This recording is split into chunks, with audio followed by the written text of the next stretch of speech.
Hello மக்களே, March 28 second part முதல் பகுதி வந்து ஆல்ரெடி அப்லோட் பண்ணியிருக்கேன். முதல்ல ஒரு வீடியோ, இப்போ ரெண்டாவது வீடியோ முதல்ல சொல்கிறேன். அண்ட் உங்களுக்கு என்னோட ரிவ்யூ பிடிச்சிருந்தா சீரியல் குட்டி மறக்காமல் சப்ஸ்கிரைப் பண்ணிக்கோங்க. இதில் சரச்சந்திரா காரும் இவர் ககனோட காரும் ஒரே நேரத்தில் ஒரே டயத்தில் வந்து அந்த அகாடமி முன்னாடி நிற்கிது, எதிர நிற்கிது. இதை பார்த்து வந்து செரியும் பூமியும் வந்து ரொம்ப ஷாக் ஆகிடுறாங்க. இன்னும் 2 பேர் ஒரே நேரத்தில் வந்து நிற்கிறாங்க எதிரா அப்படின்னு சொல்லிட்டு.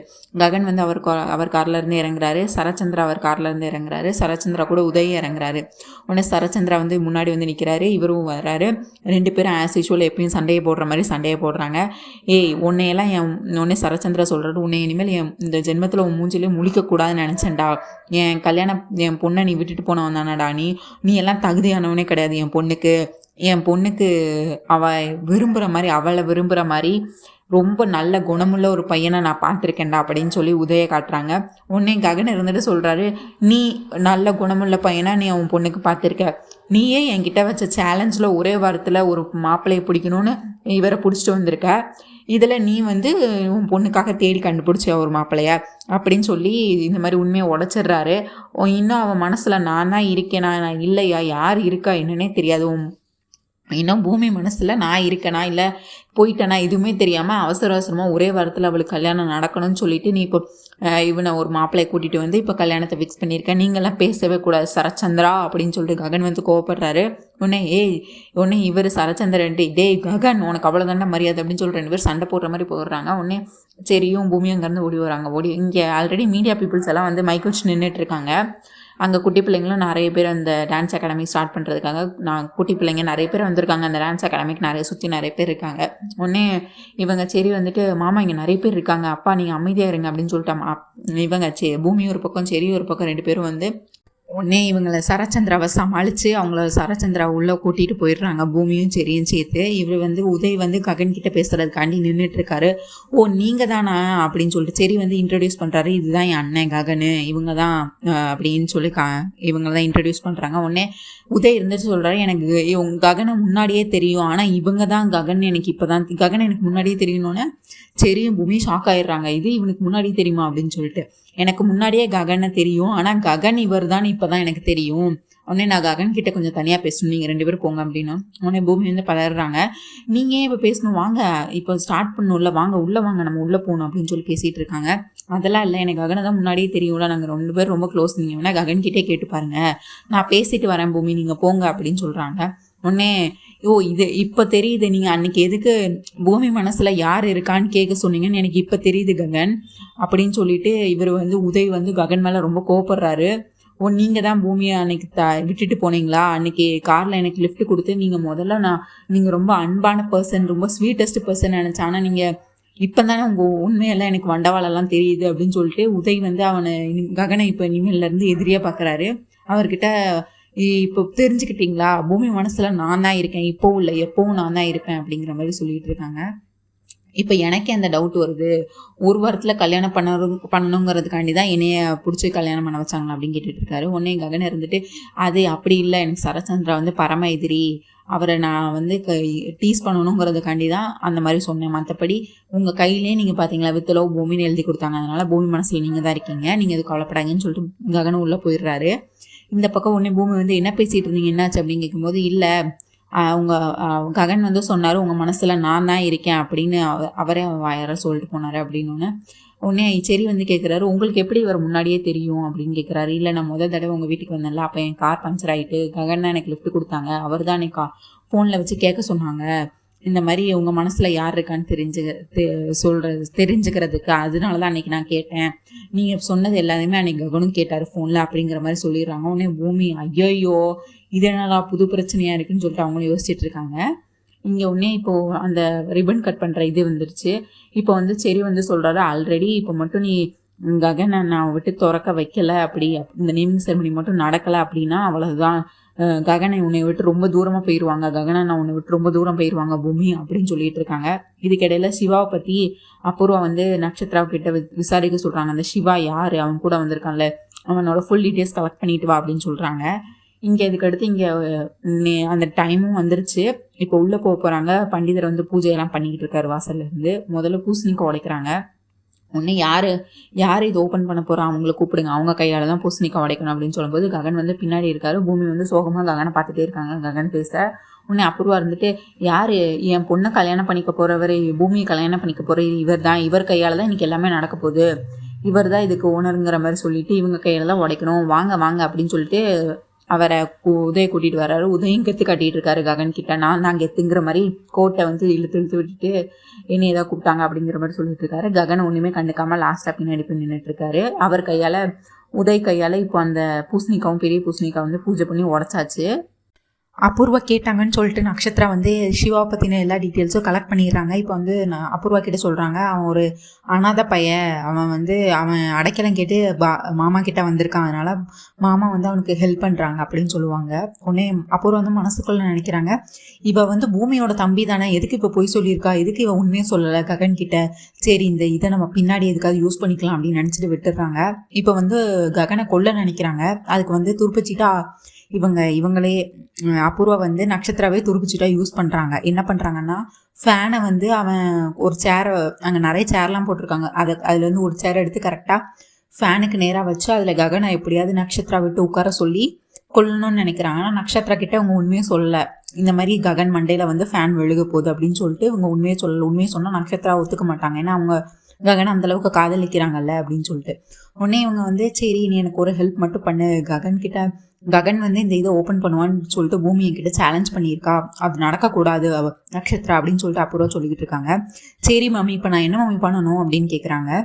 ஒன்றுமே பண்ண வேண்டாம், நாங்கள் ஒரு சேர் வச்சுருக்கேன், அதில் நீ எப்படியாவது வந்து ககனை மட்டும் அதில் உட்கார வச்சுட்டு நான் பார்த்துக்கிறேன் அப்படின்னு சொல்கிறாங்க. உடனே நக்ஷத்ரா இருந்துட்டு, எதுக்கு மம்மி, அங்கே மாமா வந்து அந்த சேரில் உட்காந்தா எப்படி அவங்க இந்த இதில் ஓப்பன் பண்ணாமல் இருக்க போகிறாங்க, இந்த அகாடமி எப்படி ஓப்பன் பண்ணாமல் இருக்க போகிறாங்க, நேமிங் செரிமனியில் எப்படி இல்லாமல் இருக்க போகிறாங்க, என்ன மம்மி சொல்கிறீங்க, எனக்கு ஒன்றுமே புரியலை அப்படின்னு கேட்டுட்ருக்காங்க. நீங்கள் என் மாமாவை ஏதாவது பண்ண போகிறீங்களா மம்மி அப்படின்னு கேட்குறாங்க. உடனே அப்புறம் இருந்துட்டு இவகிட்ட உண்மையாக சொன்னால் இவங்க கண்டிப்பாக இவ அதுக்கு ஒத்துக்க மாட்டான்னு சொல்லிட்டு, அதெல்லாம் ஒன்றும் இல்லை, உனக்கு தான் என் மேலே நம்பிக்கையே இல்லையே, எப்படியும் அந்த பூமி தான் ஜெயிக்க போகிறா அப்படி இப்படின்னு அவங்கள இது ட்ரிகர் பண்ணுற மாதிரி பேசி கடைசியில் அவங்க வாயிலேருந்து ஒத்துக்கிறாங்க. நட்சத்திரவை அவங்க வாயில் ஒத்துக்கிறாங்க. சரி மம்மி இப்போ என்ன, நான் மாமாவை கூட்டிகிட்டு வந்து அங்கே உட்கார வைக்கணும், அவ்வளவு தானே, நான் பார்த்துக்கிறேன் அப்படின்னு சொல்லிட்டு போயிடுறாங்க. உடனே இவங்களும் போய் ககன் வந்து அந்த குழந்தைகிட்டலாம் வந்து பேசிக்கிட்டு இருக்காங்க. அப்போ வந்து இவங்க நட்சத்திரா போயிட்டு மாமான்னு பேசுகிறாங்க. உடனே இவருக்கு ககனுக்கு வந்து சுத்தமாக பிடிக்கவே இல்லை. இங்கே பாரு, நீ இப்போ என் தம்பியோட ஒய்ஃப் ஆகிட்ட, இனிமேலும் வந்து என்கிட்ட மாமான்னு பேசாத நீ போ அப்படின்னு சொல்லிட்டு அவர் அங்கேருந்து நடந்து வந்து கரெக்டாக இவங்க எந்த சேரில் உட்காரணும்னு சொன்னாரோ அதே சேரில் அவரே வந்து வாலண்டியராக உட்காந்துட்டு சரி கால் பண்ணி, டேய் நட்சத்திரா கிட்ட சொல்லி வைக்க மாட்டியாடா, அவள் இப்போ ஒய்ஃப் ஆகிட்டா, இப்படி ஆக்வர்டாக எல்லாரும் முன்னாடி ஆக்வர்டாக என்கிட்ட நடந்துக்கிட்டு இருக்கா, இதெல்லாம் நல்லாவா இருக்குது அப்படின்னு சொல்லிட்டு ஃபோன் பேசிகிட்டு இருக்காங்க. நட்சத்திரா வந்து கண்ணா காட்டுறாங்க, அந்த சுவிட்சை போடு விடு, ஃபேனு கரெக்டாக வந்து அவங்க மண்டையில் விழுகட்டும் அப்படின்னு சொல்லிட்டு அந்த ஃபேனும் மெதுவாக சுற்றுது. இப்போ தான் சுவிட்சை போட்டு விட்டாங்க ஒருத்தன், இந்த எலக்ட்ரீஷியன் வந்து சுவிட்சை போட்டு விட்டான், அதுவும் மெதுவாக சுற்றுது. பூமி வந்து கரெக்டாக அந்த விழுக போகிற நேரத்தில் கரெக்டாக வந்து ககனை கையை பிடிச்சி இழுத்து இவங்க 2 பேரும் ககனும் பூமியும் வந்து உருண்டு விழுகிறாங்க. இதை பார்த்து உதய்க்கு வந்து ரொம்பவே கோவம் வருது. பூமி என்ன இவங்க கூட போய் இப்படி உருண்டு இது பண்ணியிருக்கா, அதுக்கடுத்து சரி வந்து அவங்களுக்கு ஹெல்ப் பண்ணுறான், காப்பாற்றுறான். உடனே அபூர்வாக்கு வந்து கோவம் வருது, ஜஸ்ட் மிஸ் ஆகிட்டேன்னு சொல்லிட்டு. நட்சத்திரம் வந்து கோவத்தின் உச்சிக்கு போகிறா, என்ன தைரியம் இருந்தால் என்னையே நீங்கள் துருப்பிச்சிட்டா யூஸ் பண்ணி என் மாமாவை கொள்ள நினச்சிருப்பா மம்மி, இதுதான் நீ போட்ட பிளானா, இதுக்கு தான் நீ என்கிட்ட உண்மையை சொல்லலையா, நீ என் கையாலே என் மாமாவை கொல்ல பார்த்துருக்கல நீ அப்படின்னு சொல்லிட்டு கத்திக்கிட்டு இருக்கான். உடனே பேபி நான் எல்லாமே அவன் நல்லதுக்கு தான் பண்ணேன், இப்போ மட்டும் அவன் தலையில் ஃபேன் விழுந்துச்சுன்னா அவன் என்ன செத்தா போக போகிறான், அவனை ஹாஸ்பிட்டல் கூட்டு போக போகிறாங்க, நீ போய் அங்கே போய் அவன் கூட இருக்க போகிற, அப்புறம் வந்து நீ பூமியை பற்றி சொல்லலாம், பூமி இப்போ என்ன உங்கள் கூட இங்கே ஹாஸ்பிட்டலுக்கு வந்தாளா, நான் தானே வந்திருக்கேன், இதுலேருந்து தெரில அவளுக்கு மேலே காதல் இல்லை அப்படின்னு நீ சொல்லலாம், அதுக்கு தான் இதெல்லாம் பண்ணேன் அப்படின்னு. மம்மி இதுக்கு மேலே நீ என்னோட மாமா உயிரோட விளையாடாத, அவ்வளோதான் உனக்கு சொல்லிட்டேன் அப்படின்னு சொல்கிறாங்க. அப்போ நீ வா, நீ உட்காரு, நான் உன் தலையில் அந்த ஃபேனை விழுக வைக்கிறேன், அப்புறம் பார்ப்போம் நீ உயிரோட இருக்கியா இல்லையா அப்படின்னு சொல்லிட்டு இவங்க நட்சத்திரம் வந்து இவங்க கிட்ட சொல்லிட்டு இருக்காங்க. இவர் ஃபேன் விழுந்தோன்னே கீழே 2 பேரும் உருண்டு விழுந்தோன்னா ககனும் பூமி உருண்டு விழுந்தோன்னா ககன் வந்து எழுந்திரிச்சு தேங்க்ஸ் சொல்கிறாரு பூமிக்கு. தேங்க்ஸ், எனக்கு எப்படியோ என்னோட உயிரை காப்பாற்றினதுக்கு நன்றி அப்படின்னு சொல்கிறாங்க. உடனே பூமி வந்து சொல்கிறாங்க, எப்போலேருந்து மாமா இப்படி பிரித்து பார்க்க ஆரம்பிச்சிங்க அப்படின்னு சொல்லிட்டு. உடனே இல்லை, தெரியாதவங்க ஹெல்ப் பண்ணால் தேங்க்ஸ் சொல்லணும்னு எங்கள் அம்மா சொல்லியிருக்காங்க, தேங்க்ஸ் பூமி, அவ்வளோதான், என் உயிரை என்கிட்ட இன்னைக்கு என்னை காப்பாற்றினதுக்கு நன்றி அப்படின்னு சொல்லிட்டு அவர் அங்கேருந்து போயிடுறாரு. உதவி இதை பார்த்து ரொம்ப காண்டாயிட்டே இருக்காரு. இவங்க 2 பேரும் இப்படி பேசுகிறத பார்த்து உடனே திரும்பியும் இவங்க பூமி வந்து அபூர்வா கிட்ட கூப்பிடுறாங்க, நீ சேலஞ்சில் ஜெயிக்கணுங்கிறதுக்காண்டி என் உயிரை எடுக்கிறதுக்கும் நீ துணியை இவ்வளோ மோசமானவளாச்சு, உன்னை நினச்சாலே கேவலமாக இருக்குது, நீ இவ்வளோ கேவலமாக நடந்துவேன் நான் நினைக்கவே இல்லை அப்படின்னு சொல்லி இவங்க அபூர்வாவும் பூமியும் சண்டை போட்டுட்டு இருக்காங்க. ஆமாம், நான் அவ்வளோ கேவலமானவ தான். இப்போ என்ன, இப்போ உனக்கு ஒரு பயம் வந்துருச்சுல, நான் சேலஞ்சில் ஜெயிக்க உன்னோட ககனோட உயிரை எடுப்பேன்னு, அதுதான் எனக்கு வேணும் அப்படின்னு சொல்லிட்டு அவங்க திரும்பியும் பூமி கிட்ட திருப்பியும் சேலஞ்ச் பண்ணிட்டு இருக்காங்க. இங்கே வந்து சரி வந்து இவங்களுக்கு ஆறுதலாக பேசிகிட்டு இருக்காங்க. இங்கே பாரு, எப்படியாவது இன்னைக்கு நம்ம அண்ணா கையால் தான் வந்து இது ஓப்பன் பண்ண வைக்கிறோம், அது கண்டிப்பாக நடக்கும், ககன் அண்ணா கையால் தான் அந்த நேமிங் செரமனி நடக்க போகுது அப்படின்னு சொல்லிட்டு இவங்களும் பேசிகிட்டு இருக்காங்க. இவங்க 2 பேரும் பேசுகிறத வந்து நட்சத்திரம் வந்து ஃபுல்லாத்தையும் ஒட்டி கேட்டு அவங்க அம்மா கிட்ட போய் சொல்கிறாங்க, இங்கே பாரு மம்மி, அவங்க திரும்பியும் பிளான் பண்ணியிருக்காங்க, மாமா கையால் தான் ஓப்பன் பண்ணணும்னு, அதுக்கு இந்த செரியும் ஹெல்ப் பண்ணிகிட்டு இருக்கான், இது நம்ம விடக்கூடாது மம்மி அப்படின்னு சொல்லிட்டு இவங்களும் ஒரு பக்கம் நட்சத்திரமும் அபூர்வம் ஒரு பக்கம் பேசிகிட்டு இருக்காங்க. இதுக்கிடையில் அபூர்வா வந்து 2 அடியால் அனுப்பி அந்த டெடிபியரில் இருக்க டெடிபியரை எடுக்கணும், அதில் தானே அந்த ஆதாரம் இருக்குது அப்படின்னு சொல்லிட்டு அது இவங்க கண்ணால் இன்னும் பார்க்கல, எப்படி இருக்கும் என்னன்னு தெரியாது, அந்த டெடிபியரை எடுக்கணும்னு சொல்லிட்டு 2 அடியால் அனுப்புகிறாங்க. அபூர்வா என்ன பிளான் பண்ணாங்கன்னா, சாரதா மட்டும் தான் வீட்டில் இருப்பா, வேற யாரும் இல்லை, ககன் இங்கே வந்துட்டான், ஸோ அவளை வீட்டில் ஐஸியாக அடிச்சு போட்டு எடுத்துகிட்டு வந்துடுறான். ஆனால் அங்கே அப்போ தான் அந்த அடியாலும் வந்துட்டு இருப்பாங்க. அதுக்கு முன்னாடியே கேபி வந்து வந்துடுவார் வீட்டுக்கு, சாரதா வீட்டுக்கு வந்துட்டு சாரதா அப்படின்னு சொல்லிட்டு ரொம்ப ஆசையாக பேச வருவார். உடனே சாரதா வந்து, நீங்கள் எதுக்கு இங்கே வந்தீங்க, நீங்கள் வந்தது மட்டும் அந்த சரத்சந்திராக்கு தெரிஞ்சதுன்னா உங்களை ஒன்றும் பண்ண மாட்டார், என்ன தான் கொண்டுருவாங்க, ஏன் நான் செத்துட்டேன், என் பிள்ளைங்களுக்கு யார் இருக்கா, இன்னொரு 2 பிள்ளைங்களும் அனாதை ஆயிடுவாங்க, உங்களை தான் இங்கே வரக்கூடாதுன்னு சொல்லியிருக்கல, நீங்கள் மூஞ்ச பார்க்காதீங்க, என்கிட்ட பேசாதீங்க, தயவு செஞ்சு வெளியே போங்கன்னு இவங்க 2 பேரும் சண்டை போட்டுருப்பாங்க. அப்போ தான் அந்த அடியால் வருவாங்க. அடியால் வந்து, டேய் நீ யார்றா அப்படின்னு சொல்லிட்டு கேபி வந்து அவளை அடிக்க போவார். அந்த அடியால் வந்து கேபியை தள்ளி விட்டுருவார், அவர் கண்ணாடியெல்லாம் செதறிடும். இங்கே அதுக்கடுத்து இவங்க சாரதாவையும் போட்டு அடித்து கீழே தள்ளி விட்டு இவங்க ஒரே ஃபைட் சீனாக இருக்கும். கேபி வந்து இப்படி ஒரு அடி வாங்குவார், ஒரு அடி கொடுப்பாரு, இப்படி தான் நடக்கும். ஒருத்தட்டில் அடி வாங்குவார், இன்னொருத்தனை அடிப்பார்.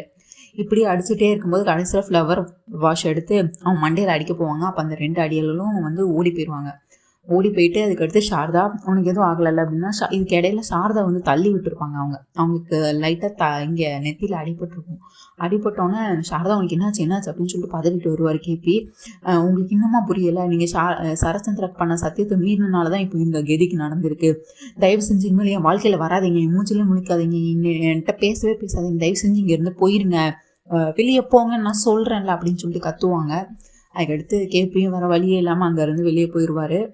இதுதான் மக்களை இன்னைக்கான ரிவ்யூ. உங்களுக்கு என்னோட ரிவ்யூ பிடிச்சிருந்தா சீரியல் குட்டி ரிவ்யூ மறக்காமல் சப்ஸ்கிரைப் பண்ணிக்கோங்க. உங்கள் தாட்ஸ் என்னன்னு கமெண்ட்ஸில் சொல்லுங்கள்.